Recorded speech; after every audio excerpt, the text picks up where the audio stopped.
Hello everybody!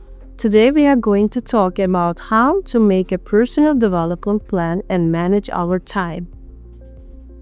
Personal development is an ongoing process that drives you to improve your knowledge, skills and experience so that you can achieve your goals.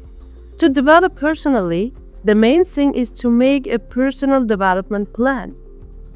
A personal development plan, or PDP, is a method of focusing your goals into achievable steps, which helps you keep track of your personal development. Why? You can ask yourself, why should I create a personal development plan? Because your plan may be it's your education, career, or personal goal, or a mixture of all three, or is up to you to determine. Whatever the case may be, a good plan will provide you with a clear sense of focus.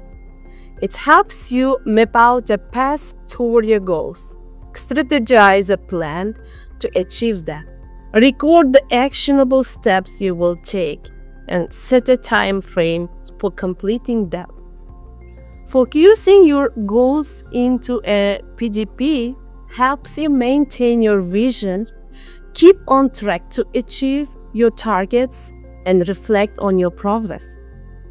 A clear plan can also support your positive mental well-being and improve your level of satisfaction. It can provide a sense of direction, purposefulness, and a feeling of success as you start to fulfill your potential. All of these can have very positive impacts on your mental health. Therefore, discovering what your goals are, getting organized, and giving yourself a sense of direction can be incredibly beneficial. This topic will give you an understanding of how to write a personal development plan, as well as provide you with a handy template to support your development journey. There are 7 steps to writing a PDP. The first one is set yourself goals. Second, prioritize those goals. Set yourself deadlines for when you want to achieve them. Recognize threats and opportunities. Develop your skills or increase your knowledge. Use your support network. Measure your progress. Let's speak about the first one. Set yourself goals. The first step is to set yourself goals. Think about what you want to achieve, whether that's within a few weeks, within a year, or over your lifetime. Deciding what you want to is not only the first step in planning, it's also the hardest. Once you figured out that you want to do, that goal will provide clear direction and the structure for your resulting plan. At this stage, your goals will feel big. You might be wonderful how you are ever going to achieve them. Don't worry. The next step is to prioritize and turn those goals into smaller, actionable steps that will support you on your way to achieving them. Now that you have your goals, the next stage is to break them down into smaller steps. When doing this, your goals must be SMART. I think everybody knows about SMART goals. Just let's discuss them. Let's take the first letter from SMART, that is S. It means specific. Avoid large, ambiguous steps. This won't support you on your way to achieving your goals. Instead, make sure that your goals are specific and highlight the skill, knowledge, or experience you want to develop. The next one is M, that means measurable. You need to be able to monitor and reflect on your progress. Therefore, your goals need to be measurable, such as setting a goal to develop your SEO knowledge with a measurable target of growing your website traffic by a set defined percentage. Next letter is A, that means attainable. Your goals need to be achievable and realistic. You need to think about if it is something you can realistically achieve with the time and the resources you have. If not, you will likely be setting yourself up for failure.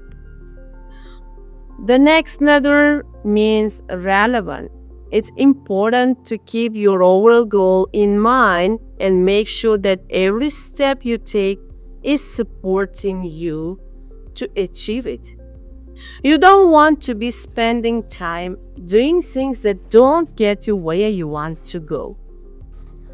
And the last one is T, that means time-bound. Set yourself key targets to achieve and deadlines in which to achieve that work.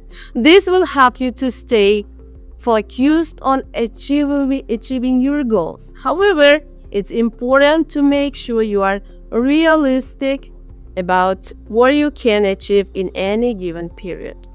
Don't try to achieve everything all at once.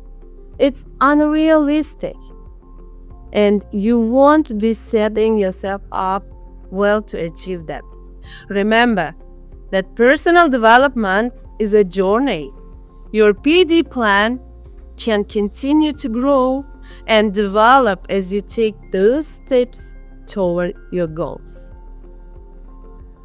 Knowing when you want to achieve a goal is crucial, and picturing your future is an important source of motivation and inspiration. Having goals and a set deadline will drive your motivation to achieve them. For example, if your goal is to buy a home, knowing when you want to achieve it will help you calculate exactly how much money you need to save each year to get your deposit. The same is true for your skills, knowledge, and experience development. As mentioned above, setting realistic and time-bound goals is essential to achieving them.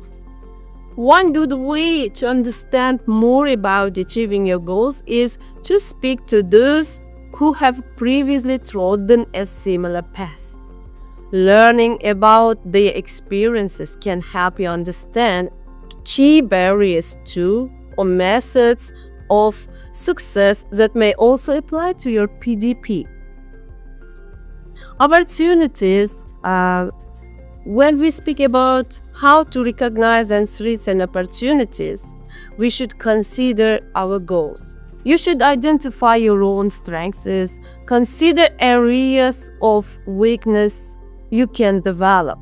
Look at opportunities available to support you in achieving your goals and any threats that may hinder you in your progress.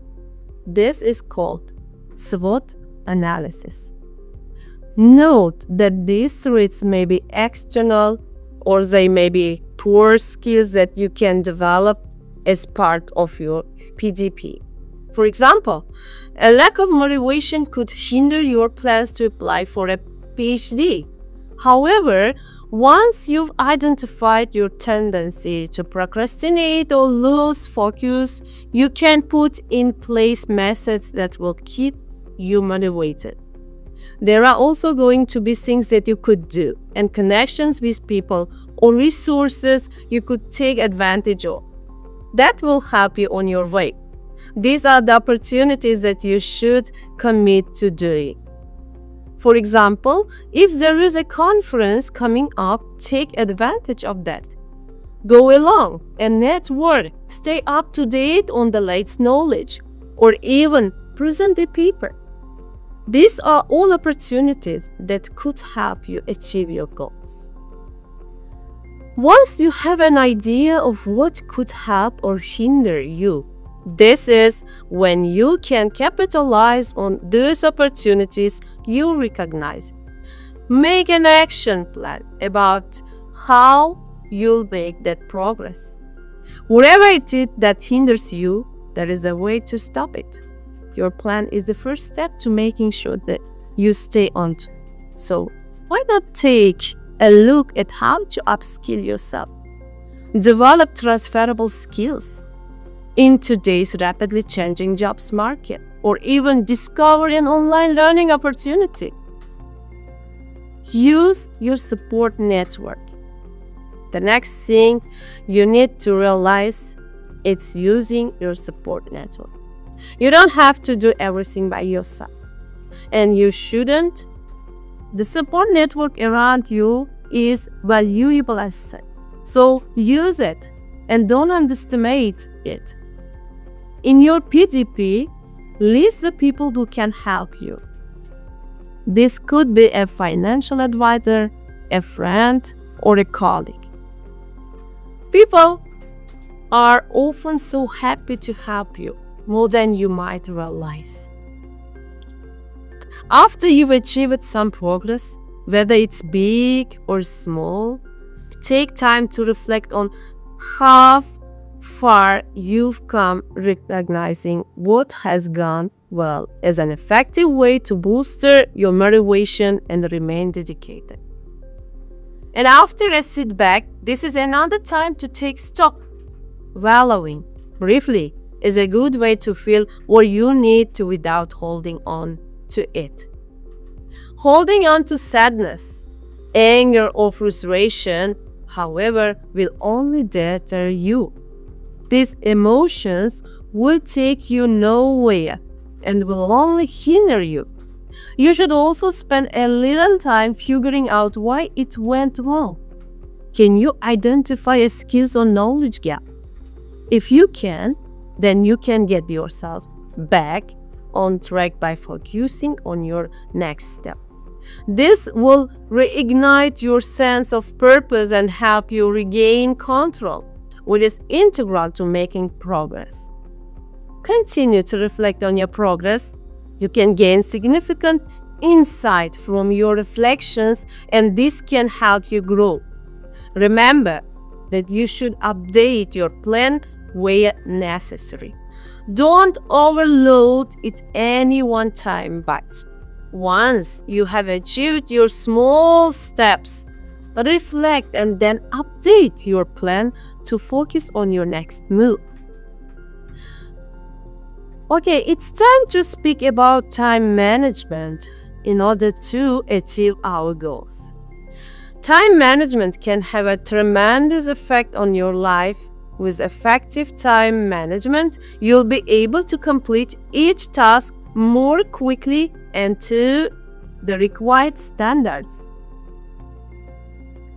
There are 3 key benefits of having a firmer grasp on the management of your time. The first one, it relieves your stress. By employing practical time management skills, you'll get more done during the workday. You won't need to pull all-nighters to meet deadlines and can even steer clear of time wasters. As a result, your quality of work will gradually improve without having to stress about deadlines.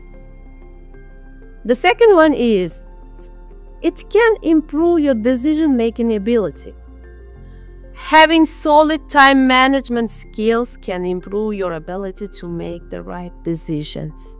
This can boost your control over your life and provide opportunities to achieve your career goals. And the third one is, time management enhances your work or life balance. By completing each task more efficiently, you'll have more time for yourself. You'll be able to focus on your family life and personal relationships, which in turn will improve your overall happiness and productivity. And here we can also see some steps of time management, and there are mainly 2 steps to effective time management. So your success as a student will be strongly affected by the combination of 2 time-related factors. And here you should ask yourself how much time you spend in studying and how well you use that time. The more time you put into the various tasks of reading and thinking about your subject, preparing for exams, or fine-tuning your assignments, the more likely it's that you will do well. If you both spend more time in study and manage that time effectively, you are much more likely to achieve well and have a great time as a student. And let's see this above mentioned 10 effective ways of managing your time. The first one, be systematic in thinking about time management, in developing an understanding of how you use your time, in working out how best to manage your time to achieve your priorities, and in planning your time. The next one, you should find out your time requirements. Find out the pattern of study required for your program and how much time you will need to spend in independent study. Next, clarify how you use your time now. Be aware of how much time it takes you personally to do things, and check where you think your time goes, where it actually goes. Decide how you want to use your time. Use the various charts to work out how you will spend your study time. Use the time circles to decide how much time you want to give to different activities. Compare this with the way you actually spend your time. Next is, you should prioritize your time. You may find it hard to fit in everything you would like to do, and some things will be more urgent than others. Identify your priorities and set a time by when this must be completed. Plan. Be very specific and comprehensive in your time planning. Keep a detailed diary or planner. Work backwards from deadlines such as assignment hand-in dates. Do it. Put your plan where you will be reminded of it easily. Implement your plan to schedule. Work out what you might sabotage your plans. Apply time management techniques. Experiment with ways of saving and managing time so that you find out what works for you and have more time for things you really want to do. In order to manage your time, you can use time circles, timetables, or other schedules. Here you can see two different time circles. In the first picture, you can see the time that you are using now. And in the second one, you can find out how do you want to use it. And you can easily define the difference between them. And it's time to decide which one is better for you. In this slide, you can find out a weekly time management log that can help you manage your time effectively. And in your daily life, you can use this in order to manage your time. Or you can just put everything that you have. You can write down what you should do during a week. And it can be very beneficial for you. Or you can use daily time management to log too. Besides, you can use a planner or diary. For example, in the daily time management, you can just divide your day into several parts. You should put hours, and you should try to write down the name of the tasks that you are going to do during this day. And it can help you while managing your time effectively. If you try to use this daily time or either weekly time, it can help you to be developed. It can ease your day and week.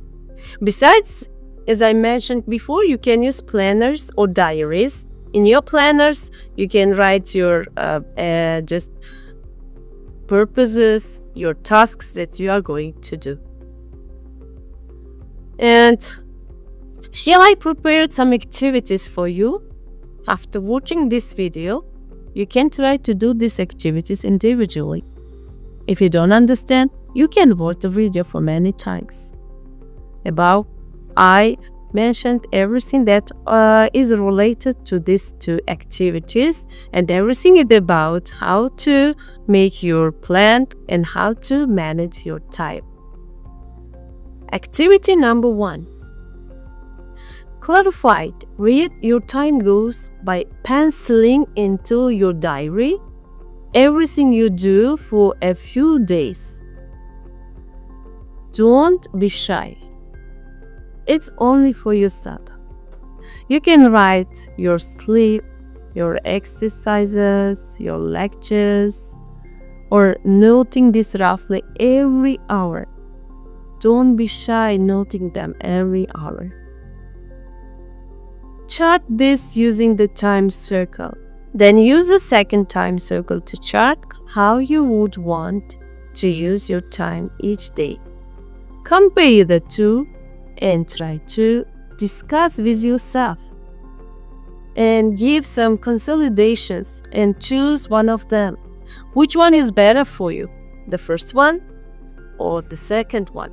Which one is beneficial for you? Which one are you going to use in your future life? After having this kind of circle, you will have a habit. For example, every day, if you want to do something effectively, try to get up earlier. Every day, for example, you can get up at 5 o'clock and till 7 o'clock before going to the university or school, you can do 2-hour tasks. And it makes the easier way, it gives you easier way to have some effective day. And activity number 2. Note down 10 things you did yesterday on one piece of paper. Understood? You will take 2 pieces of paper,